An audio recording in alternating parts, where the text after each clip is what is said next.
السلام علیکم ورحمۃ اللہ تعالی وبرکاتہ۔ پیارے دوستو، عزیز ناظرین، امید ہے کہ آپ لوگ خیر و عافیت سے ہوں گے۔ اللہ تبارک و تعالی آپ لوگوں کو شاد و آباد رکھے۔ عزیز ناظرین، آج میں آپ لوگوں کو ایک وظیفہ بتاؤں گا۔ بہت سارے لوگ کہتے ہیں کہ ہم پریشان رہتے ہیں، ہماری کمائی میں برکت نہیں ہوتی، مقروض رہتے ہیں، قرض میں رہتے ہیں، کیا کریں؟ دوستو، میں آپ لوگوں کو یہ بات بتاؤں گا۔ اس سے پہلے اسی مزاج کی ایک میں آپ لوگوں کو علامہ مفتی سلمان اظہری صاحب قبلہ، جو کہ اسلامک اسکالر ہیں، ان کی میں ایک ویڈیو آپ کو سناتا ہوں۔ آئیے پہلے محبتوں کے ساتھ اس ویڈیو کو دیکھیے، اس کے بعد میں آپ لوگوں کو وہ وظیفہ بتاؤں گا کہ جس سے قرض معاف ہوگا اور انشاءاللہ مالداری بڑھے گی۔ آئیے ذرا اس تقریر کو آپ لوگ سماعت کر لیجیے۔ فرماتے ہیں، صحیح حدیث ہے یہ، تین لوگ سفر پر تھے، تین دوست تھے، یہ تینوں سفر پر تھے اور یہ پہاڑوں کے راستے سے جا رہے تھے۔ ایک پہاڑ کے غار میں ان لوگوں نے پناہ لینے کے لیے تھوڑی دیر آرام کیا اور بارشیں شروع ہو گئیں، طوفانی بارش، اور ایسی بارشیں آئی کہ پہاڑ کے پتھر کھسکنے لگے اور ایک بہت بڑی چٹان کھسک کر کے یہ غار کے منہ پر آ کر گر گئی۔ غار بند اور یہ اندر تین بیٹھے ہوئے ہیں، ہاتھ کے ہلانے سے تو پتھر جانے والا نہیں، ایک بڑی چٹان گر کر کے بند ہو چکی، ان کی قبر وہیں بننے والی۔ تین لوگ ہلا کر کے کیا ہٹا سکتے تھے؟ اب تینوں لوگوں نے کیا کیا؟ میرے آقا صلی اللہ علیہ وسلم فرماتے ہیں تینوں رونے لگے کہ اب ہماری موت یہیں پر ہونے والی ہے، ختم ہے، لیکن اس سے پہلے چلو اللہ کی بارگاہ میں اپنی زندگی کی کوئی ایسی چیز ہو جو تم نے خالص اس کے لیے کیا تھا، اس نیکی کو وسیلہ بنا کر کے دعا کرتے ہیں، دیکھتے ہیں پتھر ہٹتا ہے کیا۔ تو تینوں نے اپنی اپنی زندگی کی ایک ایک چیزیں شمار کرنا شروع کیا۔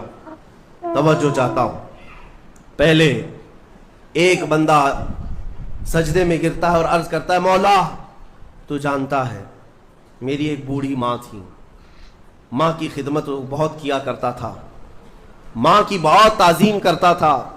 ایک دن رات کو جب میں گھر پہنچا تو میرے پاس صرف ایک روٹی تھی اور تھوڑا سا دودھ تھا۔ میرے گھر کے کئی بچے تھے، بچے بھی بھوکے تھے، لیکن میری ماں بوڑھی تھی، تو میں جب بھی گھر رات کو پہنچتا پہلے اپنی ماں کو کھلاتا، اس کے بعد اپنے بچوں کو کھانا دیتا۔ اس دن ایسا ہوا کہ میرے پاس صرف ایک روٹی اور تھوڑا سا دودھ تھا، ماں بھی بھوکی تھی اور بچے بھی۔ بچے آ کر لپٹ گئے، کہنے لگے کہ ہمارے لیے کھانا، بھوک کی شدت ہے۔ میں نے بچوں کو تھوڑی دیر کے لیے بٹھایا گھر کے باہر اور اس روٹی کو چور کر دودھ میں اپنی بوڑھی ماں کو کھلایا۔ میری بوڑھی ماں جو بھوکی تھی وہ پوری روٹی کھا گئی اور پورا شکم سیر ہو کر وہ دعا کرتے ہوئے سو گئی۔ اس رات کو میں بھی بھوکا رہا، میرے بچے بھی بھوکے رہے، ہمارے گھر میں اس کے علاوہ کوئی کھانا نہیں تھا۔ اے رب ذوالجلال، میں نے اپنی ماں کے ساتھ یہ جو حسن سلوک کیا خالص تجھے راضی کرنے کے لیے، خالص تجھے راضی کرنے کے لیے۔ مولا اگر یہ میری نیکی تجھے پسند ہے تو یہ چٹان کو ہٹا دے۔ وہ دعا کر رہا تھا، چٹان تھوڑی کھسک گئی، اپنے آپ کھسک گئی، لیکن اتنی نہیں کہ وہ نکل سکیں۔ دوسرا جو ساتھی تھا وہ سجدے میں گرا اور وہ دعا کرنے لگا۔ یہ پوری حدیث پاک موجود ہے جس کو میرے آقا نے بیان کیا۔ میرے عزیزو، زندگی میں کوئی ایسی چیز ہو جو اللہ کے لیے کیا ہو، پھر دیکھنا زندگی کی مصیبتیں آئیں، اسی نیکی کو تم اللہ کی بارگاہ میں رکھ سکتے ہو۔ دوسرا سجدے میں گرتا اور کہتا ہے، مولا تو بہتر جانتا ہے میں اپنی چچیری بہن کا عاشق ہو گیا تھا۔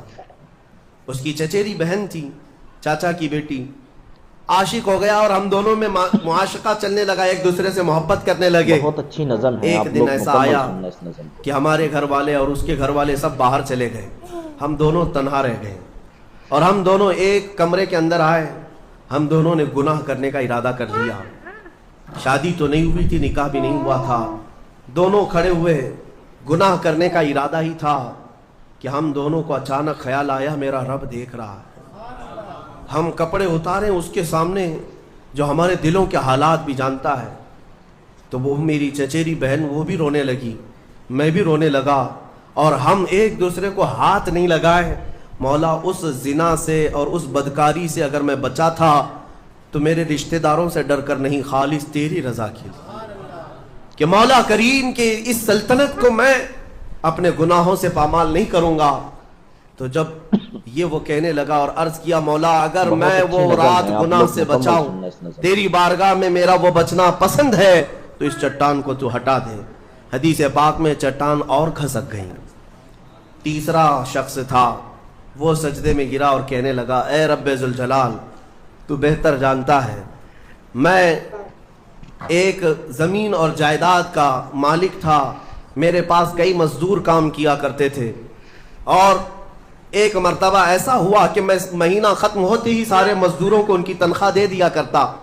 ایک مزدور ایسا ہے جو اپنی تنخواہ لیے بغیر چلا گیا، ایک مزدور تنخواہ لیے بغیر چلا گیا، اور اس کی تنخواہ میں نے سنبھال کر رکھی اور اس سے ایک بکری خرید لیا۔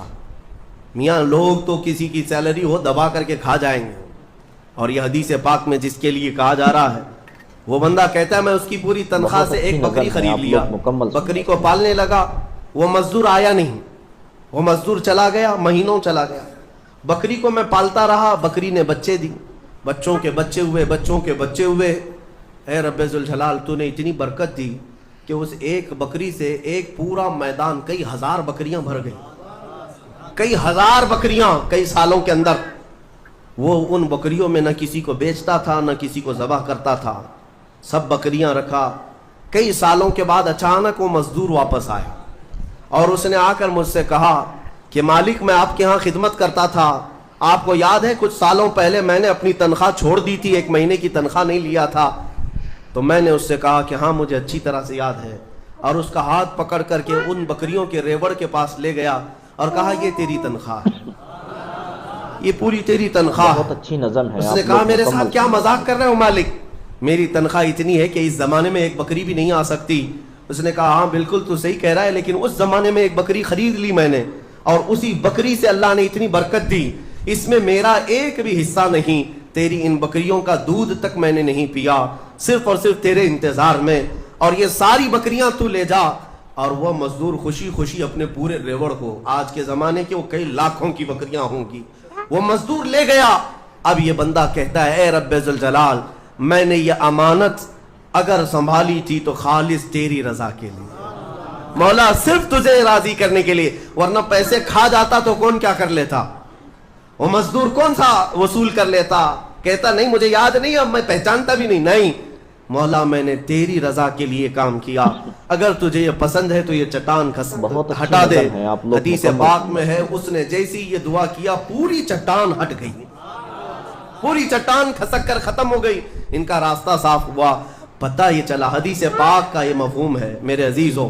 میں اب آپ کے سامنے عرض کرتا ہوں، ایسی بڑی بڑی چٹانیں آج بھی ہم پر گر رہی ہیں، مصیبتوں کی چٹانیں، ظلم کی چٹانیں، لوگوں کے تان و تشنی اور لوگوں کی گالی گلوچ کی چٹانیں۔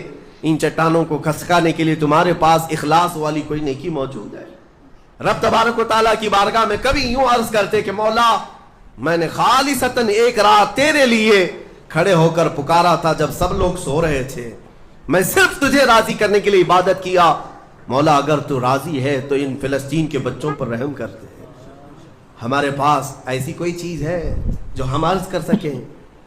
آج دعائیں کہاں نہیں ہو رہی، بہت اچھی نظم ہے، دعائیں آپ لوگ سب جگہ ہو مکمل رہی سننا ہیں، اس نظم کو۔ اجتماعی دعائیں ہو رہی ہیں، ہر خطبے میں، ہر نماز میں، ہر جگہ دعائیں ہوتی ہیں، لیکن میرے عزیزو شاید وہ اخلاص سے خالی ہو گئے ہیں۔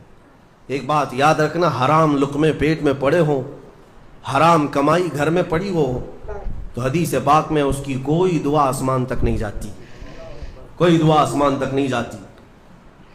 اور ان تمام چیزوں کی طرف کبھی خیال عزیز بھی نہ ناظرین، کرنا اور تو آپ یہ لوگوں کہنا نے کہ اس ہماری ویڈیو دعائیں کو کیوں نہیں قبول مکمل دیکھ لیا ہوگا علامہ مفتی سلمان اظہری صاحب قبلہ کی بہت ہی جاندار اور بہت ہی شاندار یہ ویڈیو تھی۔ اب آئیے میں آپ کو وہ آیت بتاتا ہوں، ہر نماز کے بعد کم سے کم اس آیت کو 3 مرتبہ پڑھ لیا کرے۔ وہ آیت کیا ہے؟ وَكَفَى بِاللَّهِ وَلِيًّا وَكَفَى بِاللَّهِ نَصِيرًا۔ یا ایک دعا ہے، حضرت مولا علی کرم اللہ وجہ الکریم کے پاس ایک شخص آیا اور اس نے آ کر کہا کہ حضور میں پریشان رہتا ہوں، مقروض رہتا ہوں، حضور کوئی وظیفہ بتائیے جس سے میری تنگ دستی دور ہو جائے اور قرض میرا ختم ہو جائے۔ تو حضرت مولا علی نے فرمایا کہ میں تمہیں ایسا وظیفہ بتاتا ہوں جو مجھے اللہ کے نبی صلی اللہ علیہ وسلم نے بتایا تھا۔ وہ وظیفہ کون سا ہے؟ ہر نماز کے بعد 3 مرتبہ یہ دعا پڑھ لیا کریں، اللہم اکفنی بحلالک واغننی بفضلک عمن سواک۔ یہ دعا ہر نماز کے بعد 3 مرتبہ پڑھ کر اللہ پاک سے دعا فرمائیں، انشاءاللہ اللہ نے چاہا تو آپ کا قرض دور ہو جائے گا اور آپ کے گھر میں برکتیں ہونا شروع ہو جائیں گی۔ دوستو، اگر آپ ہماری ویڈیو کو پہلی بار دیکھ رہے ہیں تو اس چینل کو سبسکرائب کریں، لائک کریں اور اسے ویڈیو کو شیئر کریں تاکہ اس سے ہمارے دوسرے بھائیوں کو بھی فائدہ حاصل ہو۔ اللہ پاک ہم تمام کو نیک باتوں پر عمل کی توفیق عطا فرمائے۔ السلام علیکم ورحمۃ اللہ تعالی